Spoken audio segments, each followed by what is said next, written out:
Now we can start. So, good evening, ma'am. Yes, good evening. How are you? I'm good. How are you? Yeah, I'm also great. Thank you for asking.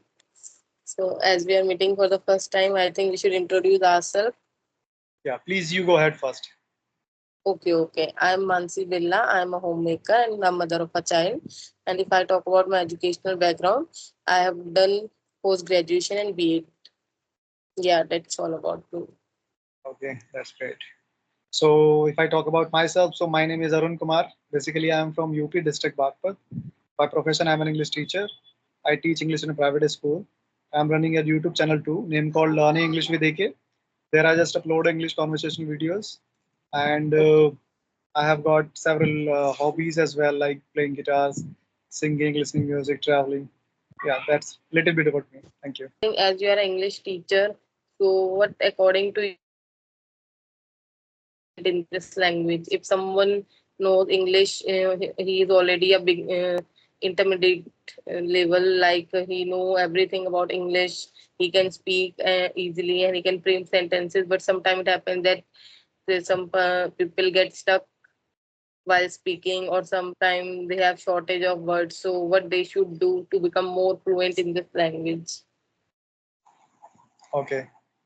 So it means if someone is there who is getting stuck between the conversation, that means he has lack of practice. Lack of practice Yes. means he doesn't speak. He doesn't speak more. Just because whenever we just have the more and more practice, so we have the idea that how we can deal any kind of person in English, and how we can share our ideas to those who are with them we are speaking English, right? Now let's talk about the second thing, that is vocabulary. Of course, whenever we will use this English language more and more, so definitely we will face a lot of problems as well. Like we are not getting words while Yes. having conversation. So what we will do, instead of speaking directly to the people, we should make it a habit of writing as well, because it will improve your vocabulary power. Why? Because Yes. whenever you will write any kind of random topic or anything, so you will create some new ideas as well, and new vocabularies. You will come across the new vocabulary as well. So Yes. Yes. that's a very great thing to build your vocabulary power, and use these vocabularies in your communication and pronunciation as well, and speaking as well, right? So that's how you will build a lot of vocabulary inside you, and you will never stop yourself between the conversation. Now let's talk about Yes. the third thing, and that is like suppose reading. Yeah, of course, reading habit is also very important. Why? Because like suppose I'm reading the fifth class book, fifth standard book, sixth standard book. So in that book, the English is written very easy, means simple English is written in that book, and we will come across the new vocabulary in that same platform as well. So these vocabulary which we don't know, just search the Google, and then you will use the synonyms of these vocabularies in your communication. That's how you will become the fluent English speaker as soon as possible, and it will depend on your practice as well. So Yes. three Yes. Yes. from my side are good, and many more things are also there. Like suppose you do not have any kind of environment to speak English with someone, so what you will do, mirror practice you can do. Imagination also you can just have the practice. Like suppose you do not have any kind of partner, so you just ask question to yourself and reply these questions answered by yourself. Like this also you can just have the practice of English speaking, and you can become fluent. Yes. Yes. I am utterly convinced with you. Reading and writing also plays an important role to become fluent in this language, and in this way, we will be able to think in English. And many people face this kind of problem, like they are not able to think in English. At first, they translate these things, translate in their mind, then they speak in English. So I think it would be better if they do all these practices like this. Yeah, of course. And like suppose we have the basic knowledge of grammar. So what we should do, instead of translating the Hindi sentences into English, directly we should use the sentences. Like suppose we know what is present continuous, what is present perfect, and what is past indefinite. So these three or four tenses are there, which are basic and very important as well. In these we can just make the sentences, and two modals as well, like can and should. So these six topics are enough from my side, that we can just speak simple and more. Yeah. Yes, yes, yes. But some people there are also some people who, forget, like they learn tenses. Some people say that we forget after learning, like they are not able to use. Uh, Okay.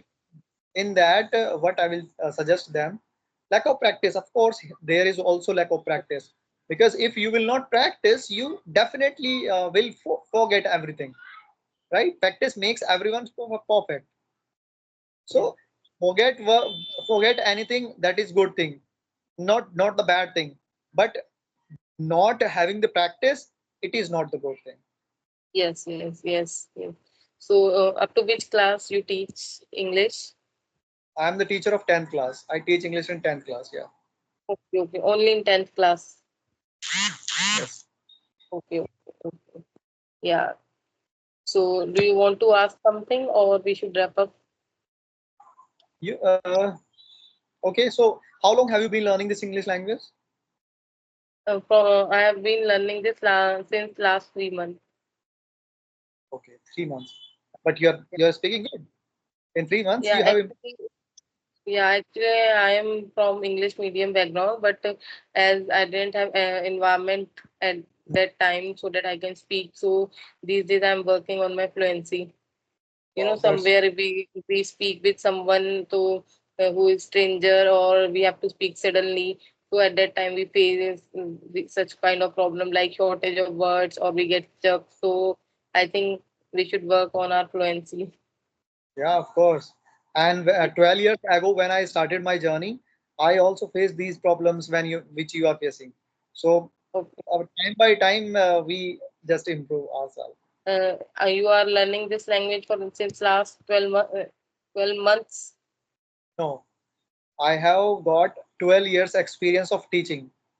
Okay, okay. In 10th class only. Not 10th class, MBA students also I have taught, and yeah, upper grade as well. Okay, okay, okay. Okay. So, in all these, you teach English or any other subject also? Grammar, no, only English, only English. Only. Not Okay, literature and spoken part. okay, okay. So, I want to ask, if someone wants to become a teacher of English, so what he or she should focus on what factor? Speaking practice and grammar. Yes. Grammar.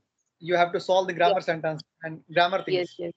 Things are there. Yeah. But yeah, but as there are many, like as you are teaching since last 12 years, so you have these, like I can say that you have experience now. You can teach. Probably you may teach all these things without book Yeah. to children. Like if someone says to you to teach present perfect tense or present continuous tense, you might be able to teach without book. But if for a new teacher, or I think it is difficult. So how they should work? Like if because I am if I want to teach somewhere in future, as I have also studied from an English medium school, but as I don't have any experience these days, so in future, if I want to teach, as I know all these things, but sometimes I feel like you know I will be able to teach with books for some days initially. After that, I think I would be comfortable, and then I would be able to teach without books. So in this stage, what should we do? Okay, I tell you. So first of all, in grammar portion, what you should complete so that you can just teach without book. So in grammar book portion, I'm just talking about parts of speech, all Yes, yes. definitions, kinds, right? Examples. The second thing is degree of comparison. Eight and ten? Hello. Yeah. First thing is parts of speech Yes, and yes, yes, yes. kinds of speech as well. Means Noun, noun has Yeah, the right, nouns, the nouns. personal noun, these all things are there. And that another thing is tenses, means present, past, future. The fourth Yes, part as well: present indefinite, present continuous, present yes, perfect continuous, yes, past indefinite, past indefinite, past continuous, past perfect continuous, future indefinite, future continuous, future perfect continuous. yes. All the tenses, right? This is the second thing. Now let's talk about the third thing: degree of comparison. This is also very important as well. Now the fourth thing is active passive, how to make the passive voice, right? Now the fifth thing is indirect, indirect speech, yes, of course. So if you complete these five or six things, very important, so definitely you can teach anywhere without without book. Book. Okay. But initially, I think we can teach with book. Yeah, now see, in starting or initial days, just join any school like 8th standard, 10th standard, Yeah. and just start My teaching class. with the book. Then you will have the Yes, yes, experience. You will make yes, how to make the sentences, how to deal the different difficult sentences as well in active voice, yes. passive voice, the indirect voice. So then you will feel comfortable without book. Yeah, yeah. Yes, yes, yes, yeah. So first, I think we should work on all grammar parts. Then we can do all these things. Yeah. Yeah. So thank you for joining. I think Okay, we ma'am. should wrap up now.